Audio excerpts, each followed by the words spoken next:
My YouTube channel Shiv Vastu analysis. दोस्तों, आप सबका स्वागत है हमारे इस वीडियो में। फ्रेंड्स, आज की जो हमारी ये वीडियो है वो वास्तु टिप्स एंड टॉक्स पे आधारित है। फ्रेंड्स, आज जो हम आपको एक टिप्स देना चाहते हैं, हमको कई व्यूवर्स का फ़ोन आता है, मेल आता है, व्हाट्सअप आता है कि सर जी हम हमारे घर के अंदर या हमारी दुकान पे गणपति जी की जो मेन द्वार पे एक तस्वीर लगाना चाहते हैं, तो उसकी क्या रूल्स एंड रेगुलेशन है। दोस्तों, गणपति जी का जो तस्वीर लगाने का जो महत्व है, वो महत्व क्या है हमारे शास्त्र के अंदर कि गणपति जी को विघ्नहर्ता, यानी जो हमारे घर के अंदर विघ्न आते हैं उनको हराने वाले देव की तरह माना जाता है। इसलिए कोई भी शुभ कार्य की शुरुआत करने से पहले एक गणेश जी का चित्र हमारे घर के मुख्य द्वार पे लगाना चाहिए। साथ साथ ये भी दंत कथा है कि गणेश जी जो हमारे देव है, गणेश जी उनका जो आगे का भाग है वो पूरा हमें सुख शांति समृद्धि और रिद्धि सिद्धि अर्पित करता है, और पीछे का जो भाग है उनके कि उनकी पीठ के दर्शन नहीं किए जाते, क्योंकि वहाँ पे दरिद्रता का वास है। जब दरिद्रता ने कहा था कि मुझे रहने के लिए स्थान दीजिए,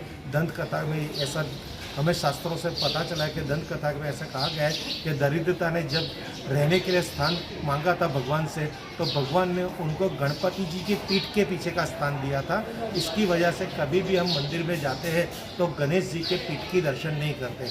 वही सिद्धांत से अगर आपको अपनी फैक्ट्री के अंदर, अपनी शॉप के अंदर या अपने घर के अंदर गणपति जी की प्रतिमा लगानी है या कोई मूर्ति स्थापित करनी है मुख्य द्वार के ऊपर, तो उसका एक रूल्स है कि जो हमारा मेन द्वार होता है उसके ऊपर एक लिंटर लेवल आता है, जहाँ से द्वार खत्म हो, जहाँ से द्वार चालू होता है और नीचे हमारा उमरा आता है। तो जो द्वार जहाँ से चालू होता है उसके मध्यम भाग में एक गणेश जी लगाइए, और गणेश जी की प्रतिमा या मूर्ति ऐसी होनी चाहिए कि उनके हाथ में लड्डू भी होने चाहिए और चूहा भी होना चाहिए, क्योंकि उनका पूरा तन मन धन लड्डू और चूहे में लगा हुआ है। इसलिए उनको प्रसन्न करने के लिए प्रतिमा के साथ ये दो चीज़ बहुत आवश्यक है। एक तस्वीर आप मुख्य द्वार के आउटर साइड यानी बाहर की तरफ लगाइए, और दूसरी तस्वीर बिल्कुल उनके पीछे जो घर के अंदर लगानी है, यानी सैंडविच। आपने कभी सैंडविच देखी होगी तो दो ब्रेड के बीच में मटेरियल्स होता है, इसी तरह दो तस्वीर के बीच में वो लिंटर लेवल आना चाहिए।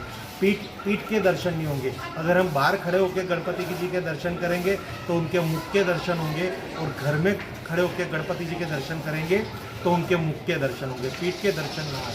क्योंकि गणपति की जो मुख्य द्वार पे हम तस्वीर बाहर की तरफ लगाते हैं कि वो हमारे घर पे कोई विघ्न ना आए, उनको रोकने के लिए लगाते हैं। और जो अंदर की तस्वीर है उनका भावार्थ ऐसा है कि हमारे घर के अंदर रिद्धि सिद्धि कायम बसी रहे, गणपति जी के आशीर्वाद रहे और हमेशा सुख शांति रहे। फ्रेंड्स, अगर आपको और भी कोई वास्तु की उलझन है तो ये मेरी वीडियो में जो व्हाट्सअप नंबर है मेरा, उस पर आप कोई भी तरह की टिप्स की डिमांड कर सकते हैं। मैं अपनी नॉलेज से, शास्त्र के हिसाब से आपको बेहतरीन आपके सवालों का जवाब देने की कोशिश करूँगा।